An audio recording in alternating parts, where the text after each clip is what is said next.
TMS பற்றி சில நிமிடங்கள். டிஎம்எஸ் தமிழ் மக்களை தனது காந்தர்வ குரலால் கட்டிப்போட்ட எழிலிசை வேந்தன்.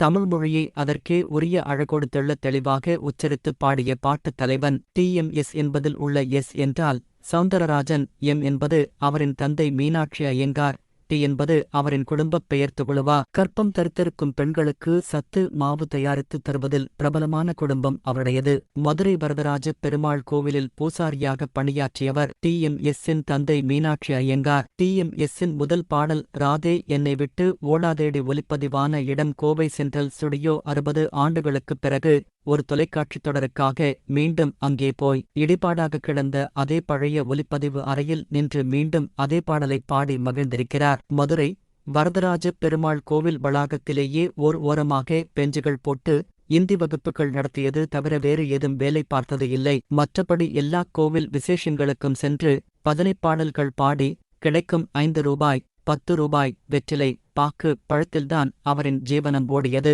டிஎம்எஸ்ஸின் முருக பக்தி அனைவருக்கும் தெரியும். கற்பனை என்றாலும் கச்சிலை என்றாலும் உள்ளம் உருகுதையா முருகா, சொல்லாத நாளில்லை சுடர்மிகு வடிவேலா, மண்ணானாலும் திருச்செந்தூரில் மன்னாவேன் போன்ற உள்ளம் உருக்கும் பல முருகன் பாடல்களுக்கு இசையமைத்து பாடியவர். டிஎம்எஸ் இசையமைத்து பாடிய கற்பகவல்லி நின் பொற்பதங்கள் பிடித்தேன் இன்றளவிலும் நேர்களால் விரும்பிக் கேட்கப்படும் பக்திப் பாடல். இந்தப் பாடலில் ஒவ்வொரு பாராவிலும் ஒரு குறிப்பிட்ட ராகத்தின் பெயர் இடம்பெறும். அந்தந்த பாராவை அந்தந்த ராகத்திலேயே இசையமைத்துச் சாதனை செய்தார். அடிமைப் பெண் படத்தின் போதுதான் டிஎம்எஸ்ஸின் மகளுக்கு திருமணம். பாடி முடித்துவிட்டுத்தான் போக வேண்டுமென்று எம்ஜிஆர் உத்தரவிட்டும் கோபத்தில் கிளம்பிச் சென்று விட்டார் டிஎம்எஸ். அந்த பாடல் வாய்ப்பு அப்போதுதான் திரையுலகில் இளம் பின்னணிப் பாடகராக நுழைந்திருந்த எஸ்பி பாலசுப்பிரமணியனுக்கு கிடைத்தது. அந்தப் பாடல்தான் 1000 நிலவே வா. பொது நிகழ்ச்சிகளுக்கு தங்க நகைகள் அணிந்து செல்வதில் விருப்பம் உள்ளவர். இல்லாட்டா ஒருத்தனும் மதிக்க மாட்டான்யா பாவம், டிஎம்எஸ்ஸுக்கு என்ன கஷ்டமோன்னு உச்சு கொட்டுவான், அதனால இந்த வெளிவேஷம் தேவையா இருக்கு என்பார். கவிஞர் வாலியை திரையுலகுக்கு அழைத்து வந்தது டிஎம்எஸ். அந்த நன்றியை இருக்கும் வரையிலும் மறவாமல் இப்போ நான் சாப்பிடுற சாப்பாடு டிஎம்எஸ் போட்டது என்று சந்தர்ப்பம் கிடைக்கும் போதெல்லாம் நெகிழ்வார் வாலி. நீராறும் கடலெடுத்து என்னும் தமிழ் தாய் வாழ்த்துப் பாடலையும் ஜானா கணமன என்னும் தேசிய கீதத்தையும் யாரும் பாட முன்வராத நிலையில் டிஎம்எஸ்ஸும் பி. சுசீலாவும் இணைந்து பாடித் தந்தது அந்நாளில் பரபரப்புச் செய்தியாக இருந்தது.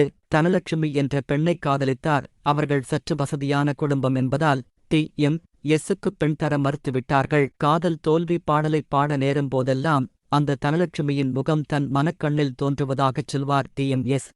வசந்த மாளிகை படத்தில் வரும் யாருக்காக பாடலைப் பாடும்போது அதற்கு எக்கோ எஃபெக்ட் வைக்கச் சொன்னார். அதெல்லாம் வீண் வேலை என்று தயாரிப்பாளர் மறுத்துவிட எக்கோ எஃபெக்ட் வைத்தால்தான் பாடுவேன் என்றார் தீர்மானமாக.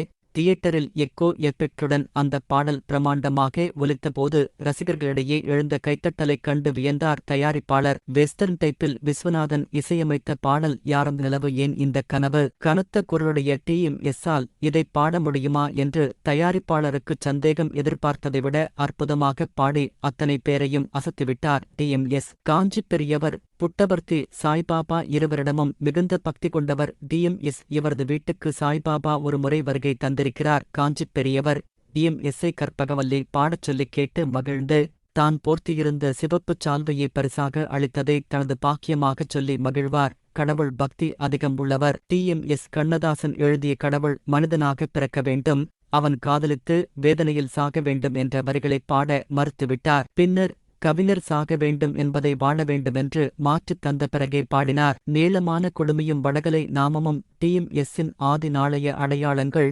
சினிமாவில் வாய்ப்பு தேடும் பொருட்டு கோயம்புத்தூர் வருவதற்கு முன்பாக இதே கோலத்தில் தன்னை ஒரு புகைப்படம் எடுத்துக்கொண்டுவிட்டு பின்பு கொடுமையை எடுத்துவிட்டு கிராப் வைத்துக் கொண்டார். நாமம் அகன்று பட்டையாக விபூதி பூசியதும் அப்போதுதான். எம்ஜிஆர், சிவாஜி, கருணாநிதி, ஜெயலலிதா என அனைவரிடமும் நெருங்கிப் பழகியிருந்தாலும் இன்று வரையில் தனக்காக எந்த ஒரு விஷயத்துக்கும் யாரிடமும் சிபாரிசுக்காக அணுகாதவர். பாகப்பிரிவினை படத்தின் 100வது நாள் விழாவில் இயக்குனர், நடிகர் என பலருக்கும் விருது வழங்கப்பட பாடகர்களுக்கு மட்டும் விருது இல்லை, இது பாரபட்சமானது என்று கருதிய டிஎம்எஸ் விழாவில் கடவுள் வாழ்த்து பாட மறுத்துவிட்டார். அதன் பின்னர்தான் பட விழாக்களில் பாடகர்களுக்கும் விருதுகள் வழங்கப்பட்டன. நவராத்திரி படத்தில் சிவாஜி கணேசனின் 9 வித்தியாச வேடங்களுக்கு ஏற்ப தன் குரலை வித்தியாசப்படுத்தி பாடியிருப்பார் டிஎம்எஸ். பட்டினத்தார், அருணகிரிநாதர் என 2 படங்களில் கதாநாயகனாக நடித்திருக்கிறார். மத்திய அமைச்சர் மு. க. அழகிரி டிஎம்எஸ்ஸின் பரம ரசிகர். காரில் பயணம் செய்யும் போதெல்லாம் டிஎம்எஸ் பாடிய ஏதாவதொரு பாட்டு ஒலித்துக் கொண்டே இருக்கும். தமிழில் மட்டும் 10,000க்கும் மேற்பட்ட சினிமா பாடல்களைப் பாடியுள்ளார். தவிர தெலுங்கு, மலையாளம் ஆகிய மொழிப்படங்களிலும் சில பாடல்களைப் பாடியுள்ளார். அவரை இசையமைத்துப் பாடிய பக்திப் பாடல்கள் மேலும் சில ஆயிரங்கள் இருக்கும். சக பாடகர்கள், தொழிலோடு தொடர்புடையவர்கள் தவிர தனிப்பட்ட நண்பர்கள் வட்டாரம் என்று டிஎம்எஸ்ஸுக்கு எதுவும் இல்லை. டிஎம்எஸ், எம்ஜிஆர், சிவாஜி இருவருக்கும் ஏராளமான பாடல்களைப் பாடியிருந்தாலும் அவர்களோடு ஒட்டாமல் தனித்தே கடைசி சொல்லப் போனால் இருவருக்கும் பல பல பாடல்களைப் பாடிய பின்புதான் அவர்களை ஏதேனும் விழாக்களில் நேரிலேயே சந்தித்திருக்கிறார்.